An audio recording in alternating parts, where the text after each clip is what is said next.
Boa noite, igreja. Que a graça e a paz seja sobre todos nós. Amém? Vamos abrir as nossas Bíblias em Atos, capítulo 8. Atos, capítulo 8. Apenas dos versos de 1 a 4. Nós estamos há 7 meses pregando no livro de Atos. 7 meses falando sobre a igreja primitiva, a ação do Espírito Santo na igreja primitiva. Qual que é o objetivo de quando um pastor começa a pregar no livro de Atos? É para mostrar para a igreja o quanto precisamos olhar para a nossa Gênesis, para o princípio da igreja e poder perceber o quanto nós precisamos abdicar de algumas coisas que absorvemos e o quanto nós precisamos retroceder em algumas questões e o quanto precisamos também reavaliar a nossa conduta. Então, esse é o objetivo, principalmente no quesito da ação do Espírito Santo. E aí a gente para o quanto nós, como igreja, temos buscado nos encher com o Espírito Santo. Eu sei que o mundo oferece tantas coisas para nos encher. Hoje nós temos muitas coisas concorrendo, se eu posso assim dizer, entre aspas, com o Espírito Santo. Tem muita gente cheia de mídias sociais, cheia de informações, tem muita gente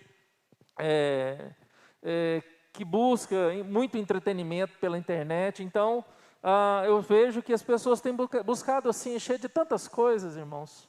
Mas o que é essencial? O que é verdadeiro? Então, no sermão passado eu falei sobre verdade absoluta. E verdades que não são absolutas, que muitas vezes nós tomamos para nós como se fosse verdade. E nós precisamos, irmãos, como igreja, olhando para a igreja primitiva, olhando para a gênese da igreja, para os primórdios da igreja, entender o quanto talvez estamos afastados daquele princípio primordial que todos nós, como igreja, devemos atentar e viver. Então, quero convidar vocês à leitura desse texto. Vamos ficar de pé. Atos 8, verso de 1 a 4. Atos 8, verso de 1 a 4. Assim está escrito: E Saulo consentia na sua morte. Naquele dia, levantou-se grande perseguição contra a igreja em Jerusalém, e todos, exceto os apóstolos, foram dispersos pelas regiões da Judéia e Samaria. Alguns homens piedosos sepultaram Estevão e fizeram um grande pranto sobre ele. Saulo, porém, assolava a igreja, entrando pelas casas e arrastando homens e mulheres, encerrava-os no cárcere. Oremos, irmãos. Senhor Deus, muito obrigado pela Tua palavra. Fala, Deus, aos nossos corações, não aquilo que queremos falar, mas aquilo que o Senhor quer falar por meio do Teu Espírito Santo. Como sempre peço, ó Pai, em todo sermão, que as palavras dos meus lábios e o meditar do meu coração possa ser agradável somente a Ti, Deus meu, Senhor meu e Redentor meu. Fala conosco, Deus, em nome do Senhor Jesus Cristo. Amém. Pode sentar, igreja. Irmãos, quando a gente fala de uma igreja cheia do Espírito Santo, quando nós falamos de vidas cheias do Espírito Santo, de fato é aquilo que precisamos para viver neste mundo. Esse mundo que é extremamente mau, este mundo que é extremamente competitivo, esse mundo que milita de fato contra a espiritualidade verdadeira, a espiritualidade cristã, para fazermos viver simplesmente pela carne, para nos entregar de fato ao estilo mundano de vida, onde as nossas preocupações são apenas preocupações humanistas, são apenas preocupações consumistas, preocupações que de fato apontam para uma vida que não é focada no âmbito espiritual. E aí a gente para e pergunta novamente, aquelas perguntas que a gente sempre faz no sermão: aonde estão as suas preocupações? Qual é o essencial? Qual é o primordial da sua vida? Você tem preocupado com a sua vida espiritual? Você tem preocupado com a sua família no âmbito espiritual? E exatamente esse texto nos fala de uma grande preocupação e ao mesmo ponto na ação de Deus em relação à sua vontade soberana.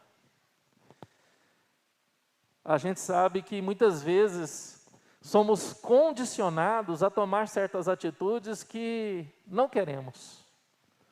Eu não sei com você, mas muitas vezes você faz alguma coisa sem querer, mesmo assim sem desejar bastante aquilo, e sem vontade naquilo, mas de repente, quando você faz, você percebe que aquilo foi bom. Que aquilo foi bom tanto para você, quanto para o outro. Mesmo que no momento em que você sofreu aquela questão, aquele impulso de fazer algo que você não queria, não tinha sua vontade, de fato você foi impulsionado a fazer, e você sofreu, percebemos que aquilo foi exatamente uma ação de Deus para beneficiar o outro e também nos beneficiar. Quantas situações olhamos para as nossas vidas e percebemos que certas questões que aconteceu na nossa história, em nossa família, muitas vezes contribuiu para o crescimento e o amadurecimento de outros. Até nós mesmos amadurecemos com certas questões que nos fazem sofrer. Quantas questões no passado que nós olhamos e nos envergonhamos. Nos envergonhamos, não acredito que eu fiz isso. Hoje, se eu pudesse voltar atrás, eu faria diferente. Quantas questões assim nós não vêm em nossa mente, como flechas, que vem, de repente, você está dirigindo, você está fazendo alguma coisa, vem à sua memória como um flash, e você fala: meu Deus, hoje eu faria totalmente diferente. E quando a gente olha para esse texto, nós vemos aqui logo após a morte de Estevão, Estevão foi um dos 7 diáconos que foram escolhidos e eleitos pela igreja para servir, deixa eu tirar aqui, irmão, para servir a igreja dos helenistas. E, na verdade, eles foram selecionados por ser homens cheios do Espírito Santo. Homens que a marca da sua vida era o amor. Era o amor em servir ao próximo. Homens que eram capazes de dar a própria vida em amor ao próximo. E 2 homens desses 7 homens que foram eleitos se destacaram. Um foi Estevão. E ele foi alvo de grande ira, de grande fúria, por parte dos sinedristas, aqueles da sinagoga dos libertos, que era formado pelos alexandrinos, pelos de Cirene. Então, eram aqueles judeus que estavam presos por Roma, que eram prisioneiros de Roma, que de repente foram soltos, considerados libertos de Roma, e agora estão se reunindo em Jerusalém para adorar, para buscar ao Deus que aprenderam dos seus pais. E quando a gente faz teologia, a gente aprende que existe 3 tipos de fé. Existe uma fé histórica, é aquela fé que passa de pai para filho, seja ela qual for, que é um conjunto de dogma, uma religião.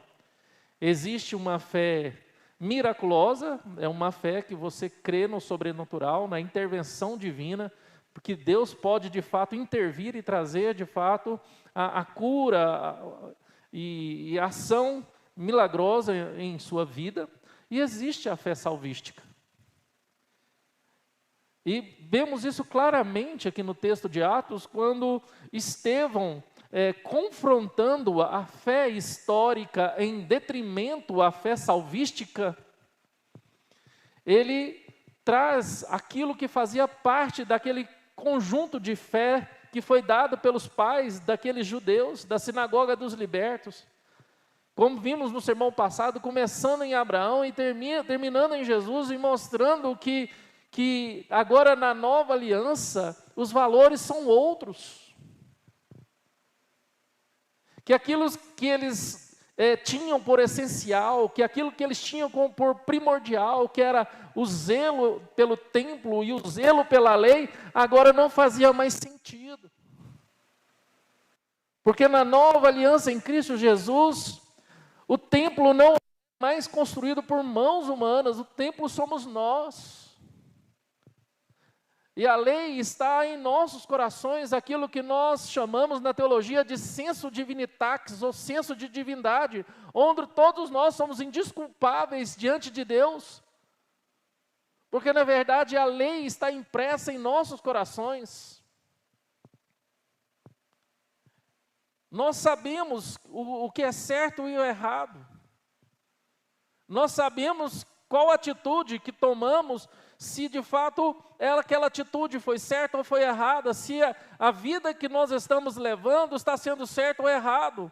E o senso de divindade, o senso de divinditatis, a lei no nosso coração, está nos acusando, apontando o tempo todo, que de fato precisamos mudar, que de fato precisamos tomar uma nova direção em nossas vidas, que precisamos renegar, abnegar desse velho homem, desse velho ser que sente prazer, que está preso no pecado e nas coisas do pecado, para viver uma nova vida, uma nova realidade de vida, uma vida perfeita e agradável que Deus tem para nós. Mas esses homens não quiseram ouvir a Estevão. E a palavra diz que o coração deles se incendiaram em ira, e arrastaram Estevão para fora da cidade, tiraram as suas vestes, a parte que atrapalhava eles a tirar pedra em Estevão. Paulo segurou as vestes desses homens, para eles terem mais mobilidades no braço, para que pedras fossem atiradas em Estevão, e ele foi apedrejado. E antes dele morrer, ele teve uma visão de Jesus, do céu e da glória.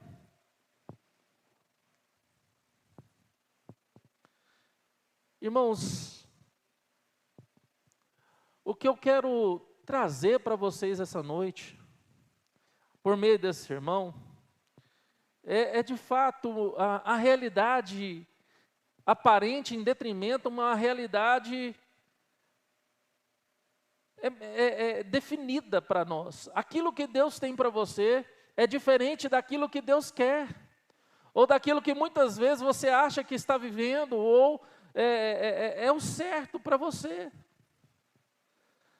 E a fé, irmãos, ela vem e confronta o nosso interior. A verdadeira fé vem e bate de frente com dogmas e pensamentos e teologias erradas, forma de vida errada que nós estamos vivendo. E qual será a nossa atitude? Quando somos confrontados pela verdade, quando somos confrontados com a fé verdadeira, com a palavra de Deus que quer mudança, que precisa, que requer de nós, de fato, uma verdadeira conversão, uma verdadeira mudança de direção. Qual é a nossa atitude? Será que a nossa atitude é a mesma atitude dos libertos de Roma, a mesma atitude dos sinedristas? Uma atitude de firmar o pé, de dizer, eu não aceito. Uma atitude de agressividade, uma atitude de condenação, uma atitude de guerra, uma atitude de ofensa. Eu não aceito, eu sou capaz de atirar pedras, eu sou capaz, mas eu não aceito essa palavra, eu não aceito essa ação de Deus, eu não aceito essa verdade que está sendo pregada. Porque, irmãos, o que a palavra aqui a verdade exige de nós, o que a palavra de Cristo exige de nós é exatamente isso. É que nós venhamos sair da nossa zona de conforto, é que nós venhamos entender que precisamos tomar a nossa cruz e fazer aquilo que o Evangelho requer de nós. E vimos claramente que a igreja aqui estava acostumada, estava confortável em Jerusalém. A igreja estava totalmente confortável em Jerusalém. Tanto é que os que estavam lá fora vieram para Jerusalém.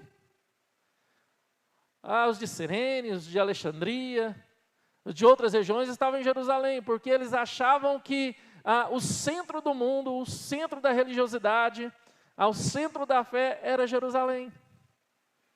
E todos ali deram um jeito de se achar conforto em Jerusalém. E esqueceram daquela palavra do Senhor Jesus que diz: olha, ide por todo mundo e pregai o Evangelho. Começando em Jerusalém, Samaria, Judeia e até aos confins da terra. Até os confins da terra. E aí a gente percebe, irmãos, que a realidade primária da igreja, ela teve que ser, de fato, impulsionada por Deus de uma forma que eu não queria, ou você não gostaria, ou que a igreja também não queria. Vemos aqui Deus permitindo a perseguição da igreja para que ela saísse de Jerusalém e cumprisse a ordem divina de evangelizar, de levar a palavra de Deus, de buscar a Deus.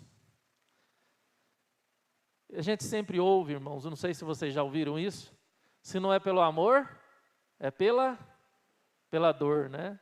E muita gente não concorda, né? Fala assim, se não é pelo amor, é pela dor. Mas já notou, irmãos, que são nos momentos difíceis, são nos momentos de crise, são nos momentos complicados da vida, que nós, de fato, nos dobramos a Deus, dobramos diante de Deus e buscamos a Deus e falamos: Deus. Porque muitas vezes, nos momentos de bonança, nos momentos em que tudo está bem, nós nos acostumamos com o conforto. E quando nós estamos no sofrimento, aí a gente dobra o joelho, a gente busca, a gente pede oração, a gente manda mensagem, a gente, vamos gente, me ajuda em oração, começa a acordar de madrugada, porque de fato nós sabemos que servimos um Deus vivo, nós sabemos que servimos um Deus que nos ouve, nós sabemos que servimos um Deus que está pronto a ouvir a nossa oração e intervir na nossa realidade. E ao olhar aqui o verso 1, nós vemos a realidade da cegueira religiosa na sua face mais cruel, irmãos. Quando o verso 1, quando nós começamos aqui, diz que Saulo consentia na sua morte. Na morte de Estevão. Saulo consentia. Saulo, antes de usar o seu nome grego, Paulo, ele, de fato, foi um grande perseguidor da igreja. E aqui a palavra consentir não era somente permitir, não é somente fazer com que aquilo ali aconteça, de fato, de acordo com a sua vontade, mas a palavra consentir aqui também dá que ele tinha prazer. Paulo tinha prazer, sentiu prazer na morte de Estevão. Paulo sentiu prazer em perseguir a igreja. Paulo sentiu prazer em perseguir os cristãos, aqueles que agora viviam em novidade de vida, aqueles que faziam parte de uma nova aliança. Aqueles agora que deixaram aquela fé religiosa, aquela fé histórica, para viver uma fé salvística, para viver na dimensão do Espírito, para viver sendo conduzido pelo Espírito, irmãos. Eu não sei vocês, mas o quanto, irmãos, incomodamos o mundo, O quanto incomodamos as pessoas quando nós estamos bem conectados com Deus, cheios do Espírito Santo. O quanto você incomoda o mundo quando você está vivendo a sua fé salvística na ação do Espírito Santo.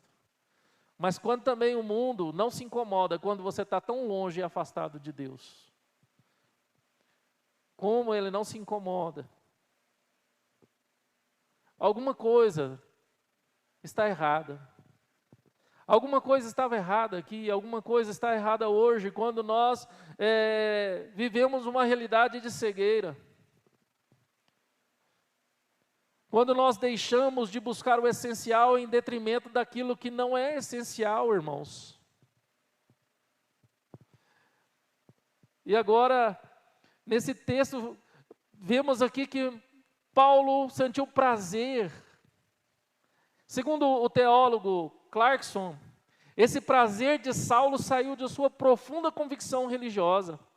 Ele acreditava que estava fazendo certo, irmãos.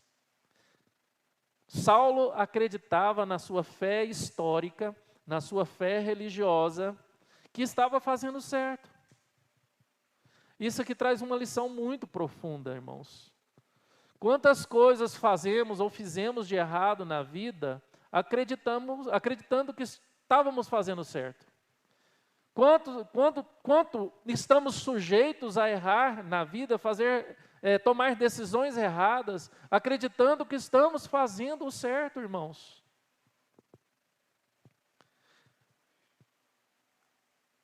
O grande problema, irmãos, o grande problema é entender que nessa nova dimensão, nessa nova aliança, precisamos de fato morrer para nós mesmos.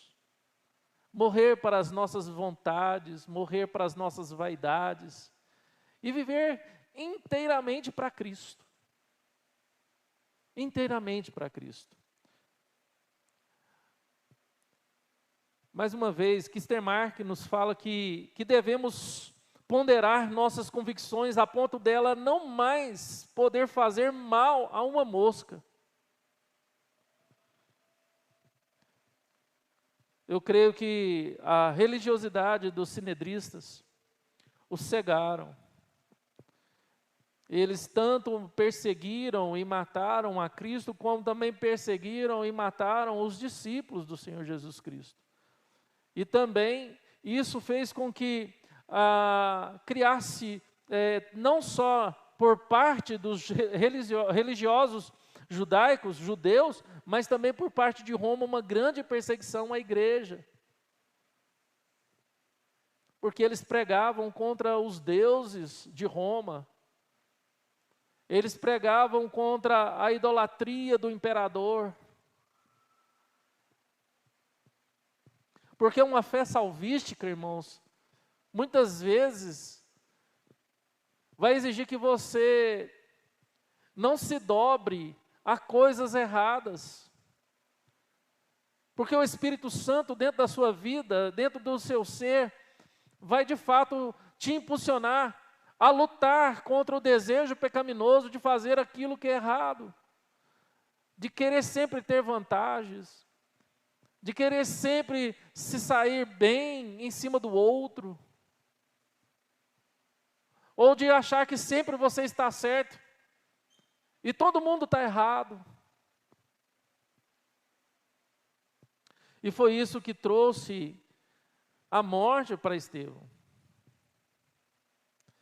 Clarkson, ele aplica, para a gente passar para o segundo tópico, da seguinte forma: antes de nos prestarmos a qualquer causa, antes de mergulharmos em qualquer contenda, vamos com muito cuidado e devotamente pesar a questão se estamos realmente certos, se nossas tradições, forma pessoal de ver as coisas, não estão nos desencaminhando como parte do povo de Deus, se desviaram da verdade, perseguindo os justos, se antes de agirmos com zelo ardente, não devemos alterar nossa posição, ou mesmo mudar de lado. Só quando tivermos uma garantia inteligente de que estamos certos, devemos agir com entusiasmo e severidade, evitando assim acalentar sentimentos, realizando ações que são mais diabólicas do que divinas. Exatamente isso, irmãos. Quando nós estamos cheios de nós mesmos, cheios de convicções mundanas, nós, de fato, temos mais ações diabólicas do que ações divinas.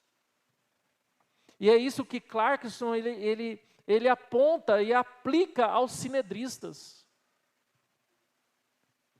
Ele aponta e aplica aos de Alexandria, de Cirene, a sinagoga dos libertos. É isso que Paulo, no capítulo 9 de Atos, ele enxerga quando ele arrepende de tudo o que ele fez. É isso que quando ele fala, ó Deus, se possível, tira de mim esse espinho. Tira de mim esse espinho na carne. Alguns comentaristas e dos mais sérios afirmam que o espinho na carne de Paulo era a sua consciência atormentando de dia e de noite tudo aquilo que ele fez contra os cristãos, contra os filhos de Deus. Vindo a imagem do apedrejamento de Estevão, vindo a imagem de cristãos sendo mortos pelas suas mãos, de famílias sendo destruídas, de crianças sofrendo, morrendo com seus pais, porque se converteu a Cristo Jesus. Isso martirizava o coração de Paulo, o tempo todo e o fazia sofrer, e ele orava a Deus, e Deus, tira esse espinho da minha carne. E Deus falava para Paulo, olha, a minha graça te basta. Por mais que a sua consciência te acuse, por mais que as coisas erradas no passado que você fez te acuse, que a minha graça hoje te basta. Porque nada disso tem o poder condenatório na tua vida. Porque eu te amei e te salvei. Irmãos, isso é muito profundo. Isso é muito profundo. Porque aquele espinho da carne de Paulo não permitia em nenhum momento se exaltar. Não permitia em nenhum momento se inflar com os elogios, com tantas coisas que ele ouvia, mesmo no meio das perseguições. O quanto é importante, irmãos, saber da nossa realidade humana, da nossa fragilidade, da nossa corrupção. O quanto é importante perceber o quanto somos frágeis e falíveis, para que nós possamos de fato viver a graça de Deus e falar, Deus, eu dependo do Senhor. Eu dependo do Senhor. Porque se Deus fosse levar em consideração os nossos erros, se Deus fosse levar em consideração as suas falhas, se Deus fosse levar em consideração os seus pensamentos mais íntimos, as suas intenções mais íntimas, quão miseráveis somos, irmãos. Quão miseráveis somos. Mas a segunda questão que nos mostra aqui do verso 1b e o verso 3, é a seguinte, irmãos. Naquele dia levantou-se grande perseguição contra a igreja em Jerusalém, e todos, exceto os apóstolos, foram dispersos pelas regiões da Judéia e Samaria. Alguns homens piedosos sepultaram Estevão e fizeram grande pranto sobre ele. Saulo, porém, assolava a igreja, entrando pelas casas e arrastando homens e mulheres, encerrando-os no cárcere. Aí a gente vê a realidade da perseguição e com isso o sofrimento e outras questões que precisamos trazer aqui para nós essa noite, irmãos.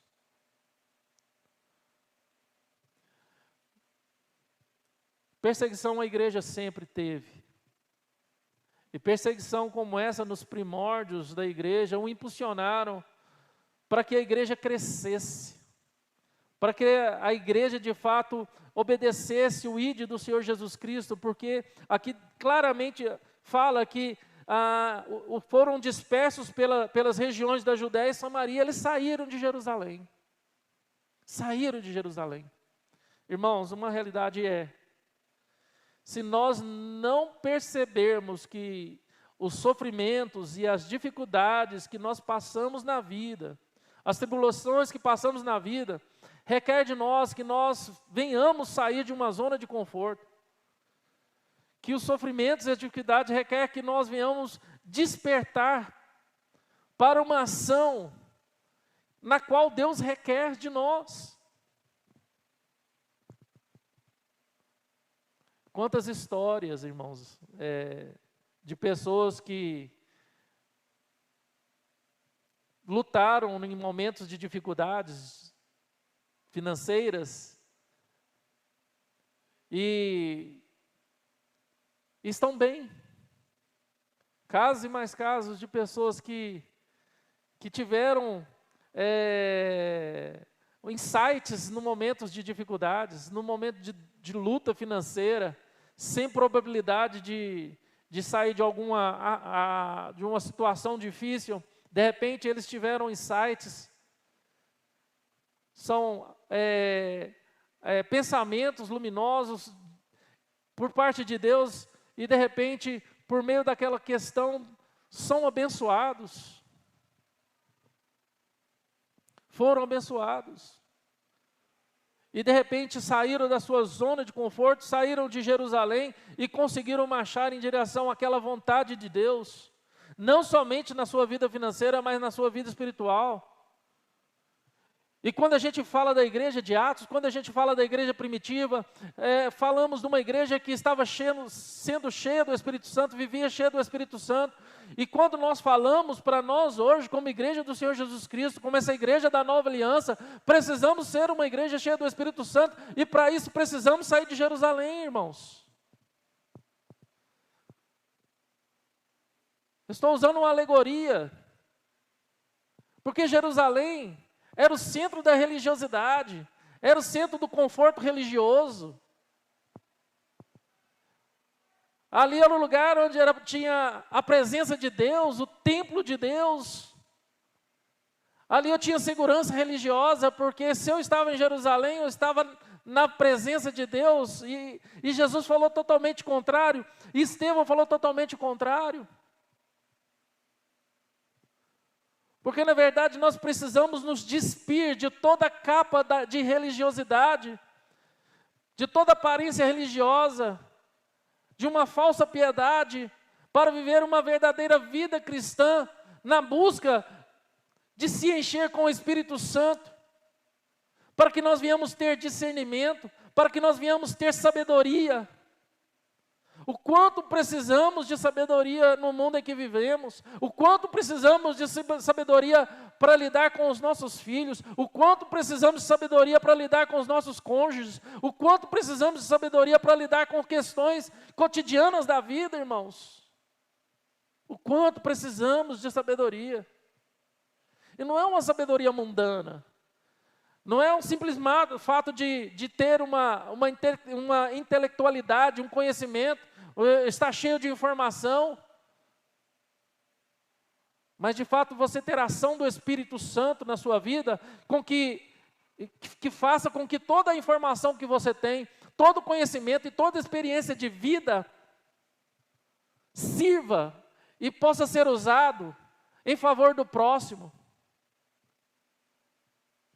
em beneficiar o próximo,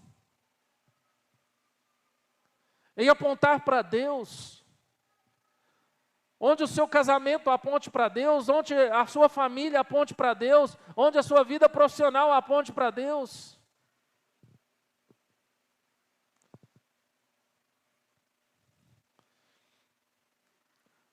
O que nós estamos fazendo? A vida que nós estamos vivendo em nossa casa, em nossa família, na igreja, no trabalho, será que aponta para Deus?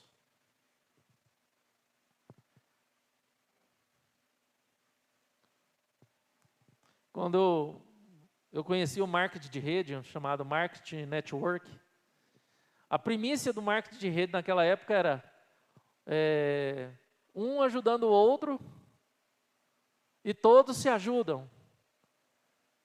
A ideia era de você ter uma rede de pessoas onde todos se ajudam mutuamente.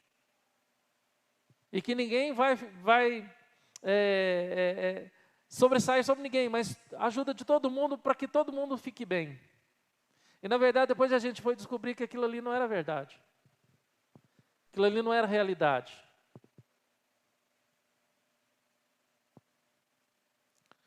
Irmãos, como igreja de Deus, nós temos a realidade e sabemos que vamos sofrer por amor de Deus, pelo partilhar da fé genuína em Jesus Cristo. E que precisamos, de fato, irmãos, entender que precisamos sair de Jerusalém para caminhar em Samaria, caminhar na Judéia e caminhar, de fato, aos confins da terra. Ir além dos nossos limites. Eu não estou falando geográfico, irmãos. Eu não estou falando que você agora tem que ter convicções que você precisa ser um missionário e precisa ir para a África, para a Índia ou para o Amazonas trabalhar com os índios. Não. Se Deus tem esse chamado específico na sua vida, amém, glória a Deus. Mas todos nós somos chamados para uma missão específica e particular, de falar do amor de Cristo, do Evangelho do Senhor Jesus Cristo. Somos chamados, irmãos, para sermos missionários em nossa casa, sermos missionários, irmãos, em nosso lar, sermos missionários na nossa profissão, falar de Jesus Cristo, desse amor maravilhoso, para os nossos familiares que não conhecem a Cristo, para os nossos amigos que não conhecem a Cristo. Não somente por meio de palavras, mas também por meio de atitudes que revelam um Deus bom, misericordioso e santo e verdadeiro.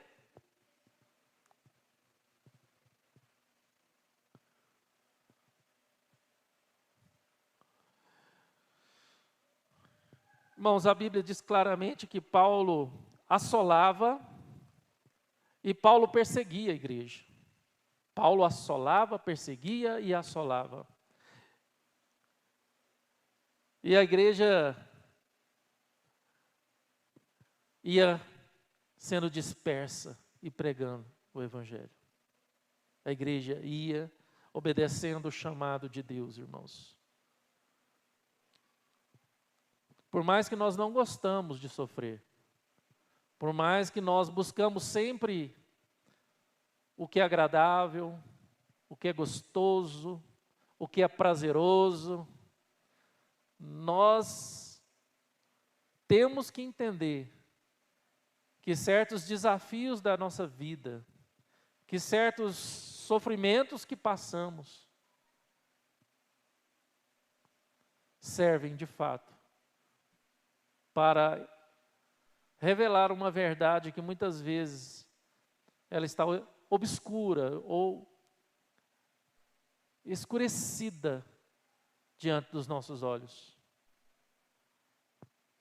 Porque todos nós sofremos. Eu lembro, eu não sei se foi o Sérgio que comentou da morte do dono do Santander, que morreu de Covid, e a filha falando da agonia do pai antes de morrer. Ele tinha dinheiro para tudo e morreu por falta do que era de graça. Tinha dinheiro para tudo, morreu por falta do que era de graça, que era o ar. Então, irmãos, há sofrimentos diversos. Não é só falta de dinheiro que causa sofrimento. Falta de saúde causa sofrimento. Porque tem problemas de saúde que dinheiro nenhum pode resolver. Você pode pagar os melhores médicos, você pode pagar os melhores hospitais, investir rios de dinheiro. Se não houver uma intervenção divina, uma ação de Deus milagrosa, nada resolve. Situações complicadíssimas na vida, irmãos, que é só por Deus, somente por Deus, e nós precisamos entender isso, irmãos. E essa igreja entendia isso, irmãos. Essa igreja olhava para a perseguição, para a assolação que sofria por parte dos seus acusadores, dos seus perseguidores, e fazia o que era certo. Olha aqui, alguns homens piedosos sepultaram Estevão e fizeram um grande pranto sobre ele. Em meio à perseguição, em meio à grande assolação, eles pegaram o corpo de Estevão e o sepultaram e deram honra. E choraram pela morte daquele homem de Deus. O quanto deixamos de fazer o que é certo, irmãos, por medo de algumas questões que poderiam nos prejudicar. O quanto somos omissos em relação a algumas questões de fé, no nosso trabalho, no nosso núcleo familiar, no nosso núcleo de amizade. O quanto somos omissos, por medo, por receio. O quanto nós somos omissos, irmãos. E por último, o verso 4. Entre mentes, os que foram dispersos iam por toda parte, pregando a palavra. Aí a gente vê a realidade da ação de Deus em detrimento ao aparente mal. Eu entendo que, apesar de, preciso falar do amor de Deus. Eu entendo que, apesar de minhas lutas, eu preciso entender que, apesar das minhas dores, eu preciso entender que, apesar dos meus conflitos internos, eu preciso entender que, apesar da minha doença ou da minha enfermidade, eu preciso entender que, apesar das minhas limitações, eu preciso pregar a Jesus Cristo. Porque Ele é que faz a diferença, é Ele que fez a diferença. É Ele que abre as portas, é Ele que te abençoa, é Ele que derrama o maná do céu sobre a tua vida. Não são as suas qualidades intelectuais, não são os seus títulos acadêmicos, não são de fato a sua influência, a sua amizade, influenciar, as influências das amizades que você tem, a sua boa influência, o seu bom relacionamento, o seu bom network. Não é. Porque na vida daqueles que entregaram a sua vida a Deus, na vida daqueles que fizeram um novo pacto com Deus, um pacto de morrer para si mesmo e viver para Cristo, entraram nessa nova aliança, eles entendem que na realidade, tudo é Deus. Tudo é Deus. Que se eu vivo da maneira que eu vivo, porque Deus tem me agraciado. Se eu tenho o que eu tenho, é porque Deus tem me agraciado. Se eu sonho e projeto coisas como eu tenho projetado, é porque eu sei que Deus é comigo e tem me agraciado. E até aqui Deus tem me trazido, até aqui Deus tem me conduzido. E foi de fato isso que a igreja viveu. Independente da perseguição dos sinedristas, independente da perseguição dos judeus, independente da perseguição dos judaizantes, de Paulo, ou de Saulo aqui, eles sabiam que o melhor era estar dentro da vontade de Deus. O melhor era estar dentro da vontade de Deus. Porque Deus tem poder de transformar mal em bênçãos. Deus tem poder de transformar percas, prejuízos, em ganhos, em lucros. Deus tem poder de transformar a dor em gozo, em prazer. Deus tem poder de transformar a tristeza em júbilo, em felicidade. Deus tem poder de transformar desânimo em ânimo. Deus tem poder de transformar fraqueza em força. Deus tem poder para tudo isso. E o quanto esquecemos disso.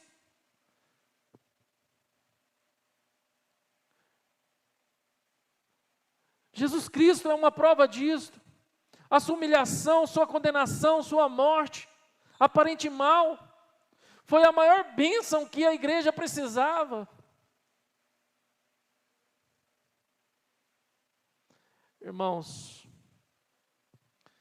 Clarkson, de novo, aplica como se segue. O que os homens equivocados esperavam que fosse um golpe mortal no novo caminho, provou ser um golpe valioso em seu favor, aumentando o número de suas testemunhas ativas e multiplicando amplamente seus adeptos. Assim será com os desígnios malignos dos ímpios. Eles serão feitos para servir os propósitos graciosos de Deus. Irmãos, sabemos que toda luta contra Deus já é uma luta perdida.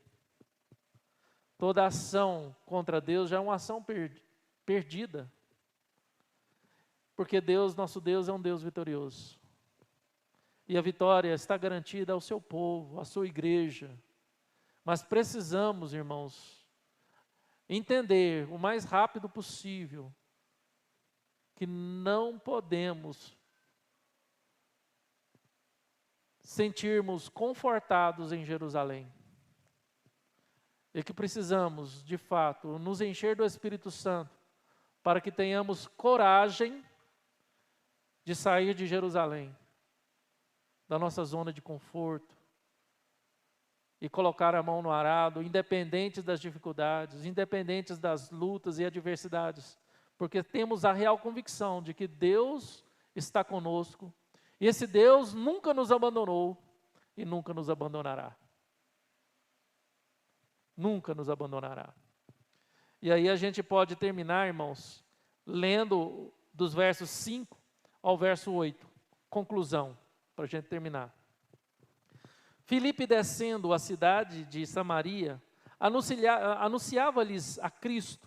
As multidões atendiam unânimes às coisas que Filipe dizia, ouvindo-as e vendo os sinais que ele operava, pois os espíritos imundos de muitos possessos saíam gritando em alta voz, e muitos paralíticos e coxos foram curados, e houve grande alegria naquela cidade. Glória a Deus, irmãos. Aonde o Evangelho entra, irmãos, não há lugar para tristeza. Aonde o Evangelho entra, não há lugar para solidão, angústia, depressão. Aonde o Evangelho entra em obediência a poder, a milagre, a sinais, a ação de Deus e a alegria. E é um grande desafio para nós, povo de Deus, sermos esses agentes de Deus, agentes da alegria, em transformar muitas vezes um lar triste em um lar alegre, porque você é agente de Deus, porque você vive o Evangelho dentro da sua casa, em transformar um ambiente de trabalho pesado, tão difícil, em um ambiente de alegria e paz, porque você é um agente de Deus, do Evangelho, em transformar uma igreja, seja qual ela for, triste por viver um evangelho, por viver uma religiosidade legalista, numa igreja alegre, viva, porque nós somos um agente de Deus. E para isso precisamos entender, irmãos, que precisamos de fato esvaziar de todas as nossas convicções e valores mundanos mesmo, humanistas, consumistas, e nos encher do Espírito Santo, buscar o Espírito Santo. Fala, Deus, me enche com teu Espírito Santo, me enche com teu Espírito Santo, Pai. Orar mais, buscar mais a Deus. Aí, de fato, sinais e maravilhas vão acontecer na sua casa, na sua família. Coisas maravilhosas você vai perceber diante dos teus olhos. E aquilo que te prendia não vai te prender mais.